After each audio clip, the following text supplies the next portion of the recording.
우리 하나님 말씀 오늘 함께 보겠습니다. 여러분, 오늘 교회를 오니까 참 우연의 일치인데, 여러분들 플랜카드 맨 위에 보면 저 위에가 우리 교회가 붙인 게 아니고 영신교회의 올해 그 표어래요. 근데 오늘 말씀을 보시면 시편 50편 5절이죠. 목사님하고 저하고 마음이 같았던 것 같아요. 그래서 이 말씀이 새해를 시작하면서 이 예배당에서 함께 예배드리는 영신교회 가족들에게도, 또 우리 나전당 교회 가족들에게도 메시지의 어떤 결이나 내용들은 좀 다를 수 있지만 그 가운데 전달되어지는 중심은 같은 줄로 믿습니다. 그래서 오늘 이 말씀 여러분들하고 함께 나누겠습니다. 여러분, 오늘 본문 말씀 50편 5절 말씀을 보시면 나의 성도들을 내 앞에 모으라. 그들은 제사로 나와 언약한 이들이니라, 이렇게 말합니다. 한 남자와 한 여자 사이의 전인적인 결합을 맺는 결혼 예식과 가장 유사한 어떤 예식, 그것이 지금 여기서 말하고 있는 이 언약식입니다. 어떤 의미에서 한 남녀가 만나서 부부로 결합되어지는 그 결혼 예식보다 더 강력한 인격적인 관계를 맺는 것이 하나님의 백성과 하나님 사이에서 맺어지는 이 언약입니다. 그런데 여러분, 언약을 하다, 언약을 맺다, 이런 우리나라의 표현을 히브리어로 그대로 옮기면요, 자르다, 쪼개다, 이런 의미예요.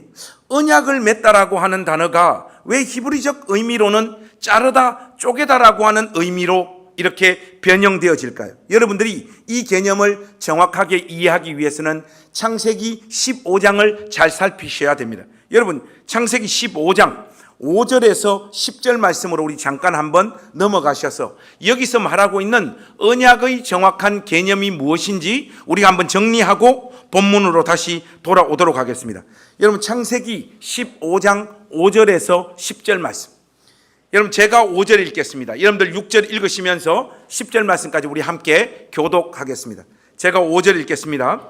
그를 이끌고 밖으로 나가 이르시되 하늘을 우러러 무뼈를 셀 수 있나 보라. 또 그에게 이르시되 내 자손이 이와 같으리라. 또 그에게 이르시되 나는 이 땅을 내게 주어 소유를 삼게 하려고 너를 갈대아인의 우르에서 이끌어낸 여호와니라.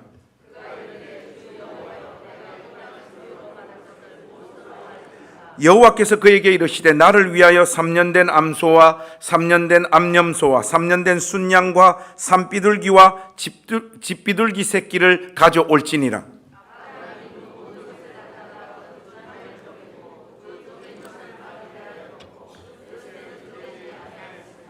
여러분, 특별히 10절 말씀에 보시면 하나님께서 3년 된 암소와 3년 된 암염소와 기타 이런저런 비둘기를 가져오라고 명하시고, 10절에 아브라함이 그 모든 것을 가져다가 그 중간을 쪼개고 그 쪼갠 것을 마주 대하여 놓고 이렇게 말하고 있습니다. 이 모든 것들을 딱 절반으로 쪼개가지고 한 덩어리는 왼쪽에, 한 덩어리는 오른쪽에 둡니다. 그리고 언약을 체결하는 당사자가 쪼개진 이 짐승들 사이로 지나가는 거예요. 그때 언약이 체결되어집니다. 여기에 어떤 의미가 담기는가 하면, 나는 이 약속을 어기게 되면 이 양쪽에 쪼개진 이 짐승들처럼 죽어도 됩니다 하는 그 결단과 약속을 지금 하는 거예요. 근데 여러분들이 15장부터 시작해서 쭉 보시면 이 쪼개놓은 고기 사이로 누가 지나가는가 하면 횃불이 지나가요. 이 횃불은 하나님을 상징하거든요. 하나님께서 친히 그 횃불 사이로 지나감으로 이 언약이 체결되어지는 거예요. 하나님께서도 나의 생명, 나의 영광, 나의 모든 것을 걸고 아브라함 너에게 약속하는 너의 후손이 바다의 모래와 같이 하늘의 별과 같이 창성케 되어지는 그 결과를 반드시 네 삶에 안기겠다. 하나님은 그렇게 약속을 하는 것이고, 아브라함도 하나님을 향하여 배타적인 충성과 사랑을 하나님 앞에서 이렇게 무섭고 무겁게 약속을 하는 것, 이것이 바로 언약식입니다. 여기에서 바로 언약을 하다, 언약을 맺다의 개념이 쪼개다, 자르다라고 하는 히브리적 개념으로 이렇게 등장하고 있는 것입니다. 이런 식의 강력한 연합의 목적은 오직 하나밖에 없습니다. 하나님과 영원히 같이 살기 위함이에요. 무엇보다 이 언약을 체결한 당사자에게 요구되어지는 가장 중요한 삶의 규칙은 배타적인 사랑과 충성입니다. 다른 대상을 더 사랑하거나 더 마음을 주면 안 됩니다. 이 언약이 하나님과 주의 백성들 사이에서 감사의 제사로 체결되었다. 그렇게 오늘 본문이 말하고 있는 거예요. 감사로 이 제사가 체결되어졌다. 그런데 말이죠, 여러분들이 시편 50편을 처음부터 끝까지 쭉 한번 읽어보시면 누구나 다 느끼실 거예요. 뭘 느끼는가 하면 제사로 언약을 맺으신 하나님께서 제사를 별로 긍정적으로 생각하지 않는다는 거예요. 그런 내용이 12절, 13절에 분명히 나와 있습니다. 여러분들 오늘 시편 50편 12절, 13절 말씀을 한번 보십시오. 제가 한번 읽겠습니다. 내가 가령 줄여도 내게 이르지 아니할 것은 세계와 거기에 충만한 것이 내 것임이로다. 내가 수소의 고기를 먹으며 염소의 피를 마시겠느냐. 여러분, 이 12절과 13절에 담긴 하나님의 마음이 무엇입니까? 제사로 언약을 맺으신 하나님께서 이런 종교적인 제사를 별로 기쁘게 생각하지 않으시면 도대체 뭘 어떻게 하자는 것일까요? 하나님의 뜻은 다른 종류의 제사에 하나님의 마음이 꽂혀 있음을 지금 강조하고 있는 표현이에요. 그래서 여러분 14절과 23절을 한번 보십시오. 먼저 14절 말씀을 보시면 감사로 하나님께 제사를 드리며 지존하시는 이에게 내 서원을 갚으며, 이런 표현이 나오죠. 그리고 23절 말씀도 한번 보십시오. 감사로 제사를 드리는 자가 나를 어떻게 한다? 영화롭게 하나니 그의 행위를 옳게 하는 자에게 내가 하나님의 구원을 보이리라, 이렇게 말하고 있습니다. 하나님께서는 자신이 즐겨 받으시는 제사가 무엇인지를 지금 분명히 표현하고 있는 거예요. 나를 영화롭게 하는 제사, 나의 뜻을 제대로 알고 나를 제대로 인정하는 제사는 감사로 드리는 제사이다. 이것을 하나님은 분명히 지금 천명하고 있는 것입니다. 그렇다면 여러분, 우리가 여기서 두 가지 문제를 정리를 해야 됩니다. 하나는 감사로 드리는 제사가 도대체 뭔가, 이걸 우리가 정리를 해야 되고, 또 하나는 하나님은 무엇 때문에 우리가 일반적으로 아는 그런 제의적인 제사는 다소 부정적으로 평가하시고 감사로 드리는 제사를 더 선호하시는가, 이 두 가지 문제를 우리가 지금부터 해결해야 됩니다. 먼저 감사로 드리는 제사를 하나님께 올려드리는 감사의 찬송이라고 말하는 분들이 계십니다. 또 한편에서는 감사함을 표현하고자 드리는 우리가 일반적으로 아는 그런 제사를 말하는 거다, 이렇게 말하는 분들이 있어요. 제가 볼 때는 두 가지 다 어느 정도 맞는 이야기 같습니다만은 오늘 본문에 등장하는 이 표현들, 그리고 구약 성경에서 제사를 드린다라고 하는 이 동사의 모든 표현 용례를 확인해 본 결과 감사함을 표현하기 위해서 드리는 우리가 일반적으로 아는 그 제사를 감사로 드리는 제사로 성경은 말하고 있습니다. 이어서 하나님은 왜 다른 제사들보다 감사의 제사를 더 좋아하실까요? 똑같은 제사잖아요. 여러분, 번제는 보통 고기로 드리는 제사고 감사제는 기름 섞음 무교병과 기름 바른 무교전병과 고운 가루에 기름을 섞은 구운 과자를 감사 제물로 사용합니다. 그러면 여러분, 하나님은 고기보다 과자를 더 좋아하시는 분이셔서 감사로 드리는 제사를 더 좋아하실까요? 이런 식으로 성경을 이해하고 접근하는 것은 코미디죠. 오늘 본문에 이런 제의적인 일반적인 제사를 드리는 자들이 제사를 드리면서 가지는 마음의 상태가 심히 잘못되어 있음을 지적하고 있습니다. 여기서 우리가 결정적인 어떤 힌트를 얻을 수 있는 거예요. 그들의 마음에 주로 자리 잡고 있는 생각들이 무엇인지 하나님은 여실히 드러내고 있습니다. 그냥 일반적인 제사 말이죠. 감사함으로 드리는 제사 말고 일반적으로 하나님 앞에 제사를 잘 드리는 자들의 중심에 무엇이 자리 잡고 있는지 하나님께서 8절과 9절에서 이렇게 말하고 있습니다. 여러분, 우리 8절과 9절은 같이 한번 읽어보실까요? 시작. 나는 내 재물 때문에 너를 책망하지는 아니하리니 내 번제가 항상 내 앞에 있음이로다. 내가 내 집에서 수소나 내 우리에서 순염소를 가져가지 아니하리니. 여러분, 이건 무슨 말이에요? 그들이 하나님 앞에 제사 드리는 일을 소홀히 한 자들이 아닙니다. 제사를 잘 드리는 것이 문제가 아니란 말이죠. 그러나 제사를 드리면서 그들이 가졌던 사고방식이 문제인 거예요.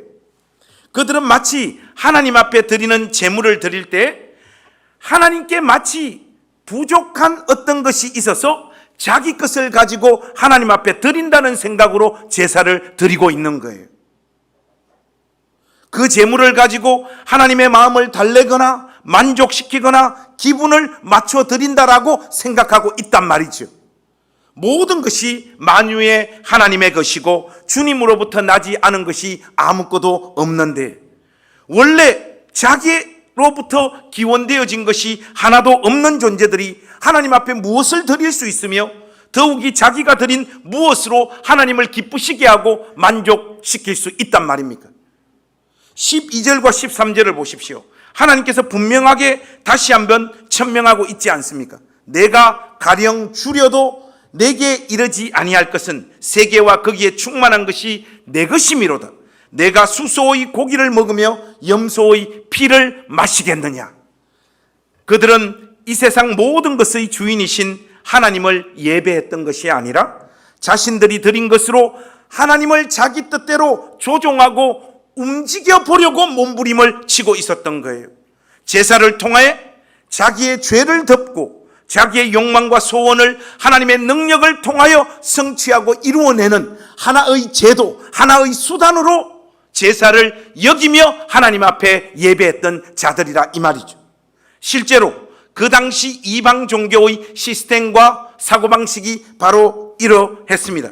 이방인들은 자신들이 믿고 섬기는 신에게 필요한 것을 제공하면 그 신은 다시 그들의 필요를 채워준다라고 생각을 했던 자들입니다. 한마디로 하나님께서 이런 일반적인 제사를 싫어하시는 1차적인 이유는 그들의 신앙이 이방 종교와 똑같아져 버렸기 때문입니다.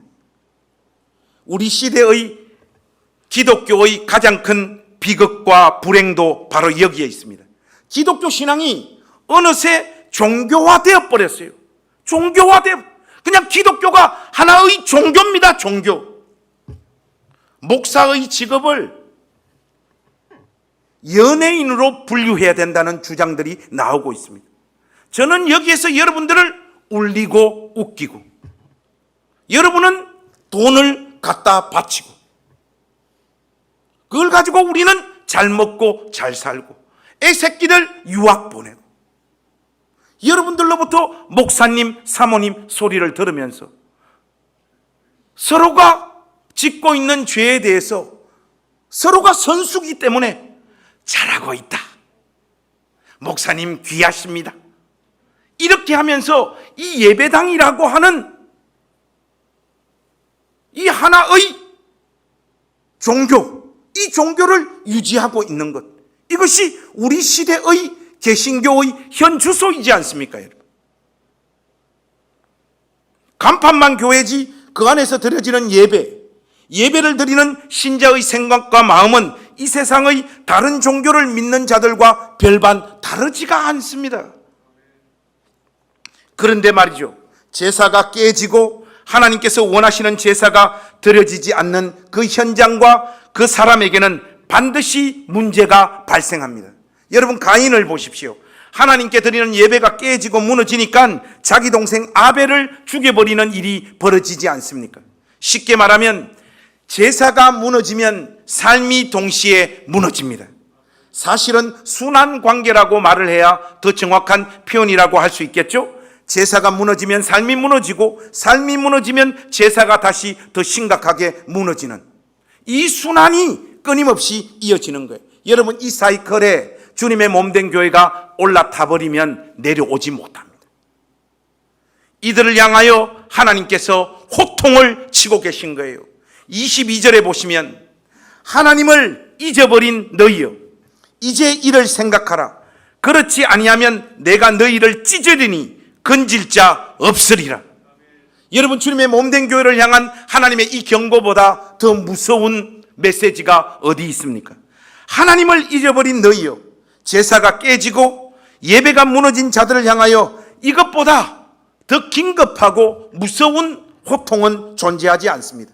하나님은 인간들의 죄를 추상적으로 두루뭉술하게 이야기를 하고 끝내는 법이 없는 분입니다. 하나님을 잊어버린 자들의 구체적인 삶의 열매에 대해서 하나님은 너희들이 이렇게 살고 있지 않느냐, 그렇게 지적하십니다. 여러분, 16절 17절 우리 한번 한 목소리로 같이 한번 읽어보겠습니다. 16절과 17절입니다. 시작. 악인에게는 하나님이 이르시되 내가 어찌하여 내 율례를 전하며 내 언약을 내 입에 두느냐. 내가 교훈을 미워하고 내 말을 내 뒤로 던지며. 여러분, 분명히 예배가 무너진 자들이며 하나님을 잊어버린 자들인데 그들의 입에서는 하나님의 율례를 전해요. 하나님과의 약속을 자기 입으로 이야기를 합니다. 분명히 하나님의 교훈을 미워하고 하나님의 말을 실제로는 자기 뒤로 다 내던져버린 자들이 앞으로는 하나님의 말씀과 하나님의 약속을 사람들에게 전한단 말이죠. 대단히 뻔뻔하고 가정적인 태도입니다.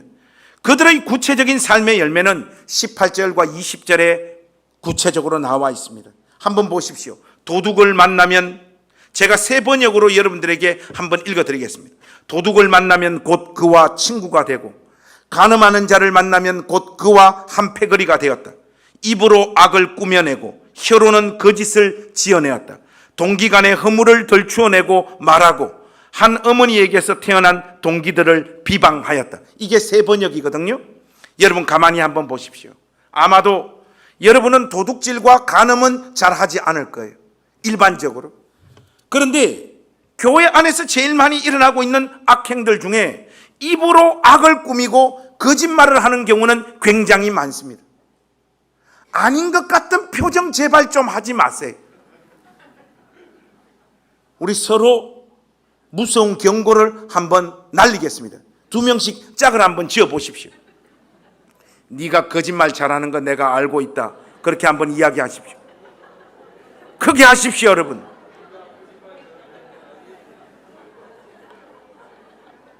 여러분, 이것은 여러분에게 제가 지금 강요하고 있는 것이 아니라 제가 우리 사람한테 주로 듣는 이야기예요.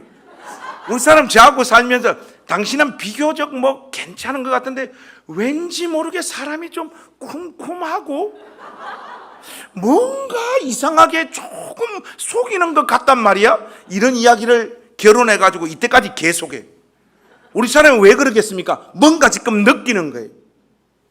저의 책, 사진첩, 지방 곳곳에 5만 원짜리들이 지금 많이 숨겨져 있습니다.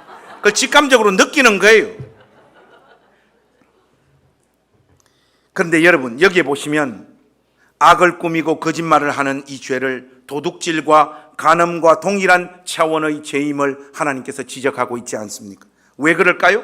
전부 다 사람이 사람에게 행하는 죄이기 때문에 그렇습니다.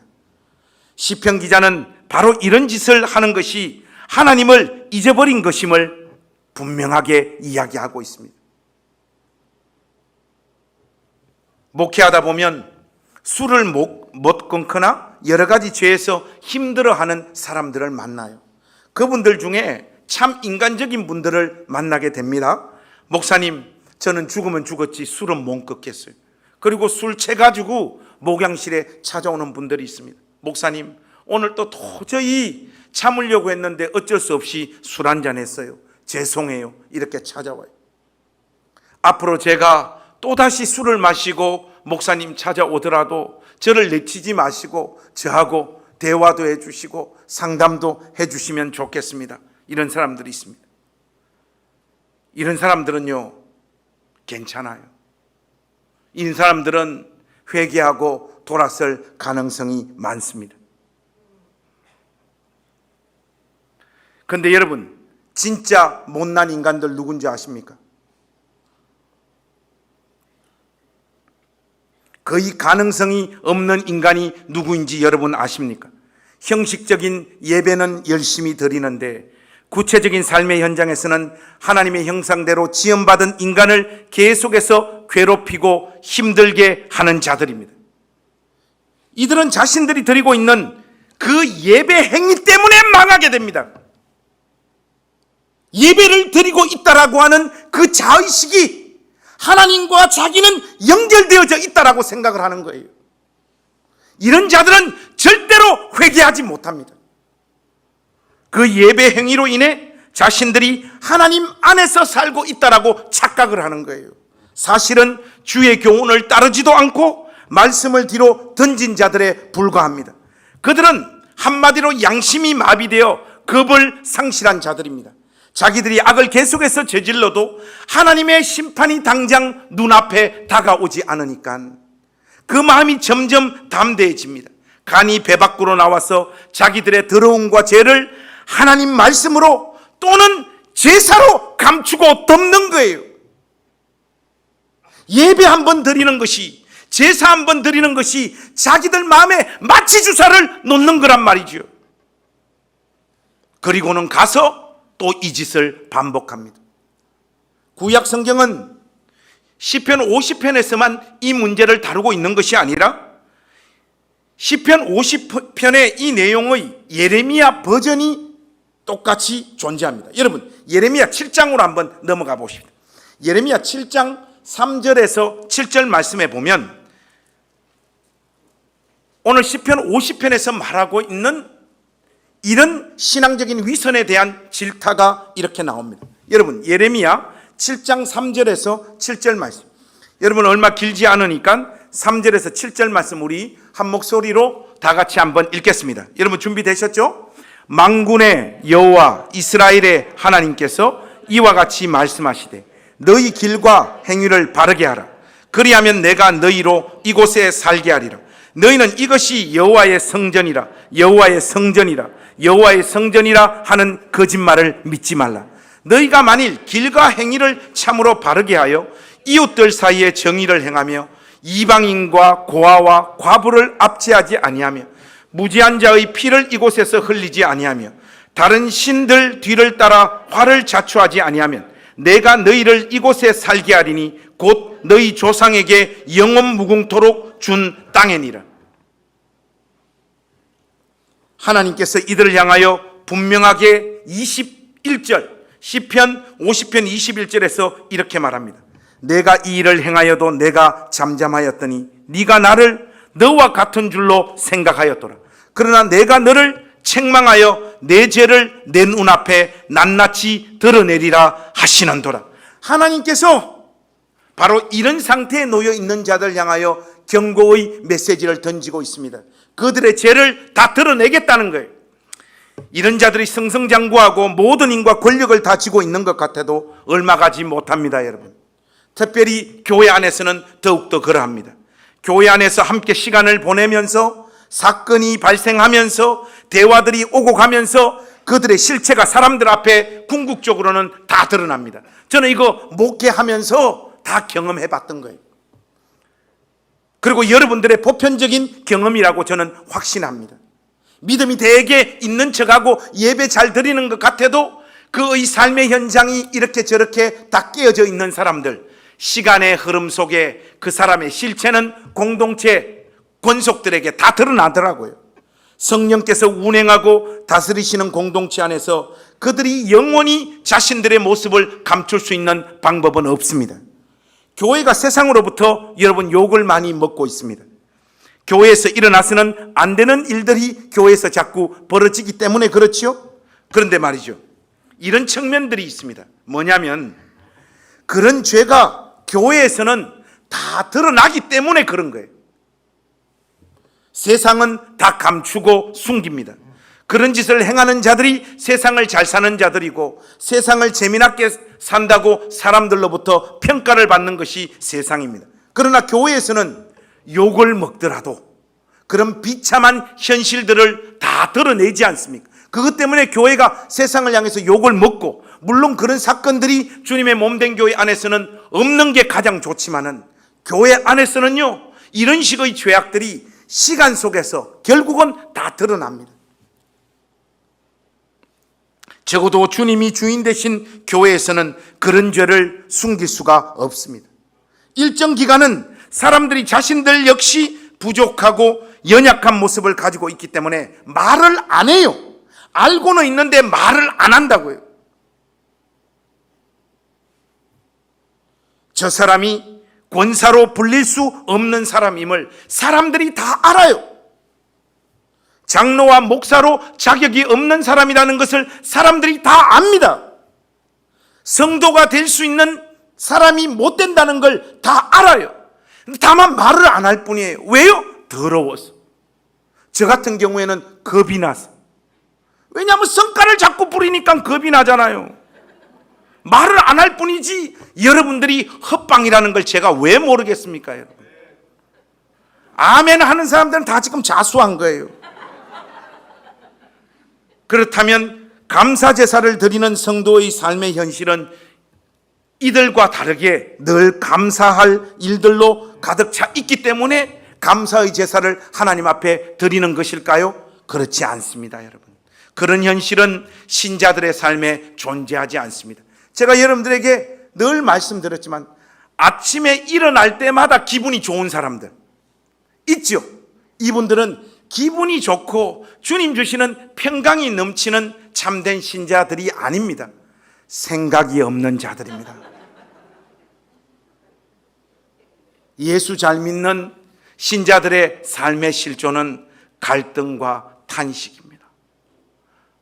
죄가 왕노를 하는 세상 속에서 하나님을 경외하고 사랑하며 믿음으로 산다라고 하는 이 현실은요, 만만치 않는 고통과 아픔을 안길 수밖에 없습니다.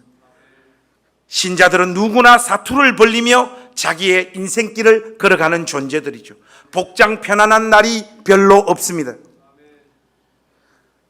50장 15절에 그래서 이렇게 말합니다. 환난 날에 나를 부르라. 내가 너를 건지리니 네가 나를 영화롭게 하리로다. 환난 날에, 이게요 신자들의 삶의 실존에 늘 따라다니는 단어예요. 환난이 우리를 떠나는 날이 없습니다. 그러나 감사로 제사를 드리는 자들에게 고난과 환난이 더 이상 아픔과 좌절, 절망과 한숨을 안기는 날이 아닙니다. 타협하고 적당하게 살 수 있는 핑계거리로 제시되어지는 날도 아닙니다. 이들에게는 환난 날 또한 다른 감사를 발견하는 날인 줄로 믿습니다. 여러분 15절을 자세히 한번 보십시오. 환난 날이 찾아오면 하나님 앞에 나아가 부르짖습니다. 그리고 그 간구가 결국은 하나님의 일하심을 목도하는 결정적인 계기가 되고, 최종적인 결론은 그 환난의 시간이 하나님을 영화롭게 하는 일에 결정적인 재료가 되고 있지 않습니까? 여러분, 레위기에는 제사의 종류와 언제 그 제사를 드려야 되는지를 우리에게 자세히 소개하고 있습니다. 예를 들면 속건제 같은 경우에는 언제 드리라고 주님께서 말씀하고 계시죠? 속건제는 내 죄로 피해를 당한 사람에게 잘못을 구체적으로 구하고 하나님 앞에 회개하는 제사가 속건제입니다. 그래서 속건제, 말이 어렵다. 이래서 요즘은 신학자들이 보상제, 배상제로 바꿔야 된다. 이렇게 번역을 제시하는 분들도 계십니다. 하나님의 계명을 어긴 죄, 예를 들면 도둑질, 속임, 착취로 이웃에게 피해를 입혔을 때 실제적인 보상을 하는 제사가 바로 이 속건제입니다. 그의 모든 제사의 방법과 언제 그 제사를 드려야 되는지 하나님께서 자세하게 레위기에서 말씀하고 있는데, 감사제는 언제 드려야 하는지 성경은 말하고 있지 않습니다. 감사로 드리는 제사는 언제 어떻게 구체적으로 드리라고 하나님께서 명시적으로 언급을 하고 있지 않습니다. 여러분, 이거 무엇을 의미합니까?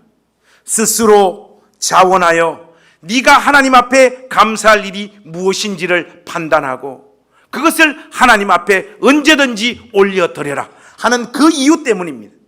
저는 개인적으로 부사학자들은 어떻게 느끼는지 모르겠는데 뭐 이거 해봐라 저거 해봐라 이런 잔소리 저런 잔소리 거의 없습니다. 거의 안 하는 편이에요. 알아서 해라 그럽니다. 그러니까 이 원수들이 어떻게 나오느냐 하니까 목사님 차라리 구체적으로 무엇을 해야 될지 말씀해 주십시오. 알아서 하라고 하는 것이 더 힘듭니다. 이렇게 이야기를 해요. 등신들입니다. 하나님 앞에서의 충성은 시키는 것을 하는 것이 아니라 베풀어 주신 은혜를 기억하며 자원하는 마음으로 드리는 거예요. 그래야 거기에서 진심과 진정성이 터져 나오는 것입니다. 하나님은 우리의 그 진심을 바라시기에 감사로 제사 드리는 자가 나를 영화롭게 하는 자라고 말씀하고 있는 것입니다. 하나님은 여러분들의 진심을 받고 싶으신 거예요. 환난이 주어지든 형통이 주어지든 그 어떤 삶에서도 하나님께서 베푸신 은혜와 사랑을 기억하는 우리 낮은담 교회 가족들이 되십시오. 감사하는 자들을 통하여 하나님은 가장 큰 영광을 받으십니다. 사랑하는 여러분, 저와 여러분은 감사의 제사로 하나님과 언약을 맺은 자들이라는 사실을 잊지 마십시오. 삶의 어떤 순간에도 우리를 붙잡고 계시며 인도하고 계시며 섭리하고 계시는 하나님 앞에 우리가 마땅히 올려드려야 될 그 감사를 잊지 않는 주의 백성 되어지기를 원합니다. 우리 삶의 그 어떤 경험도 우리를 무너뜨리지 못합니다. 결코 그것이 우리에게 실패와 좌절을 안길 수 없습니다. 왜 그렇습니까? 하나님의 약속 때문에 그렇습니다.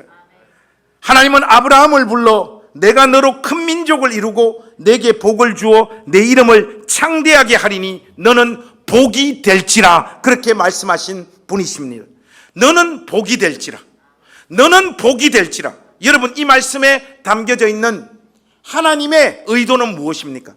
하나님 자신의 강력한 의지가 담긴 거예요. 내가 너의 인생을 붙잡아 네가 어떤 삶의 경험, 어떤 시간을 통과하더라도 네 인생을 빚어내어 너의 인생을 복되게 할 뿐만 아니라 너의 인생을 복되게 하여 너로 말미암아 다른 어떤 사람들이 복을 받게 하는 그 일을 만들어내리라. 이걸 하나님께서 우리에게 약속해 주셨습니다. 하나님의 이 약속을 붙잡는 우리 낮은담 교회 가족들이 되십시오. 새해도 여러분들은 많이 울어야 될 거예요. 많이 아파야 될 거예요. 갈등하고 머리를 뜯는 날들이 더 많을 거예요. 여러분들의 기도가 외면되어지고 여러분들의 삶의 실존은 기쁨과 영광의 자리에 서기보다는 울고 답답해하고 막막해하고 어떻게 살아야 될지를 고민하는 자리에 여러분들이 서게 될 거예요. 그러나 여러분, 우리가 우리의 머리를 뜯고 괴롭고 울고 한숨 쉬고 한 그 모든 것들도 결국은 능하신 하나님 손 안에서 우리를 복된 존재로 빚어내는 재료가 될 줄로 믿습니다. 그러므로 여러분들이 어떤 시간을 지금 지나고 통과하고 있든지 하나님 앞에 감사하는 인생이 되십시오. 그 감사하는 자들의 생애를 통하여 하나님은 가장 큰 영화로움을 입으시는 분이시기 때문에 그렇습니다. 사랑하는 낮은담교회 가족 여러분, 용기를 내십시오. 용기를 내십시오. 여러분을 붙잡고 계시는 하나님이 계십니다. 그 하나님을 사랑하는 목사님, 권사님, 장로님, 집사님, 우리의 형제와 자매들이 여러분들의 바로 옆에 앉아 있습니다. 용기를 내세요. 여러분의 그 갈등과 아픔과 회의와 탄식과 괴로움이 여러분을 결단코 무너뜨리지 못합니다. 오늘 저는 여러분들과 함께 로마서로 가서 이 말씀 우리가 벅찬 가슴으로 읽고 오늘 이 말씀을 마무리하기를 원합니다. 여러분, 로마서 8장 32절에서 39절 말씀, 우리 오늘 말씀의 결론으로 우리 마음에 담기를 원합니다. 로마서 8장 32절에서 39절, 우리 한번 이 말씀 같이 읽겠습니다. 우리 성경을 같이 봉독하는 마음으로 로마서 8장 32절에서 39절 말씀 우리 다 같이 읽겠습니다. 준비되셨죠? 시작! 자기 아들을 아끼지 아니하시고 우리 모든 사람을 위하여 내주시니가 어찌 그 아들과 함께 모든 것을 우리에게 주시지 아니하겠느냐. 누가 능히 하나님께서 택하신 자들을 고발하리요. 의롭다 하신 이는 하나님이시니 누가 정죄하리요. 죽으실 뿐 아니라 다시 살아나신 이는 그리스도 예수시니 그는 하나님 우편에 계신 자요 우리를 위하여 강구하시는 자시니라. 누가 우리를 위하여 그리스도의 사랑에서 끊으리요. 환난이나 공고나 박해나 기근이나 적신이나 위험이나 칼이랴. 기록된 바 우리가 종일 주를 위하여 죽임을 당하게 되며 도살당할 양같이 여김을 받았다 함과 같으니라. 그러나 이 모든 일에 우리를 사랑하시는 이로 말미암아 우리가 넉넉히 이기느니라. 내가 확신하노니 사망이나 생명이나 천사들이나 권세자들이나 현재일이나 장래일이나 능력이나 높음이나 깊음이나 다른 어떤 피조물이라도 우리를 우리 주 그리스도 예수 안에 있는 하나님의 사랑에서 끊을 수 없으리라. 여러분 믿습니까? 아브라함을 불러 복이 될지라 너의 인생을 붙잡아 너를 복되게 하리라 약속하신 그 하나님께서 저와 여러분의 인생을 붙잡고 계십니다. 그런데 오늘 우리의 실존은 아픔이요 고뇌요 고민이요 탄식입니다. 우리의 인식과 우리의 생각 속에서는 오늘 지금 내가 만나고 있는 이 삶이 나를 무너뜨릴 것만 같고 더 이상은 가지 못할 것 같은 그런 아픔들을 우리에게 끊임없이 안기지만 하나님께서 우리의 이 보잘것없고 별 볼 일 없고 한심해 보이고 머리만 뜯고 있는 우리의 인생도 붙잡아서 우리 인생을 복되게 하실 줄로 믿습니다. 언젠가도 여러분들에게 한번 간증했지만 저의 궁극적인 비전은 낮은 당 교회가 아니에요. 여러분 섭섭합니까? 저는 여기서 저는 여기서 신실한 목사로 여러분들 가운데서 살다가 그렇게 목회를 마무리할 거예요. 그런데 여러분 저 마음에 있는 궁극적인 비전은 우리 가문입니다. 저의 간증을 여러분들 많이 들어보셔서 아시겠지만은 아주 집안이 아사리판이에요. 여기를 봐도 소망이 없고 저기를 봐도 소망이 없고 어떻게 하다가 우리 집안은 이렇게 망가져 버렸네. 하나님께서 거기에서 한 놈을 붙잡아 고양시로 잠깐 20년 동안 피난을 시키시고 다시 울산으로 부르셨습니다. 저의 궁극적인 비전은 하나님이 저를 통하여 우리 집안을 다시 그리스도 안으로 회복시키는 일이라고 믿습니다. 그 일을 하나님께서 저의 생애를 통하여 이루어내시리라고 저는 믿습니다. 그걸 믿고 오늘 또 신실하게 걸어갑니다. 여러분, 여러분의 역할이 아픔이고 머리를 뜯는 거라면 아프고 머리를 잘 뜯으십시오. 그것이 여러분에게 독이 되고 여러분을 무너뜨리지 못합니다. 여러분들이 그 역할을 감당하고 났을 때 그것으로 말미암아 여러분의 가정, 여러분의 자녀, 여러분의 남편, 여러분 옆에 있는 누군가가 회복되고 일어나고 살아나게 될 줄로 믿습니다. 그러므로 오늘 우리가 만나고 있는 이 현실 속에서도 하나님 앞에 감사로 제사 드리는 저와 여러분이기를 소망합니다. 올 한 해도 하나님께서 우리에게 어떤 역할, 어떤 환난을 주시더라도 그 시간 안에서 일하실 하나님을 기대하고 바라보고 내 인생을 붙잡아 하나님께서 어떻게 복되게 하실 건가를 기대하며 고통스러운 그 순간에도 하나님 앞에 감사로 제사 드리는 이 일 우리가 잊지 마십시다. 이 일에 있어 올 한 해도 우리 주 예수 그리스도 안에서 성공하는 그런 복된 예배자들이 다 되시기를 우리 주님의 이름으로 축복합니다. 기도하겠습니다. 하나님 아버지, 하나님께서 기뻐하시는 제사는 감사로 드리는 제사입니다.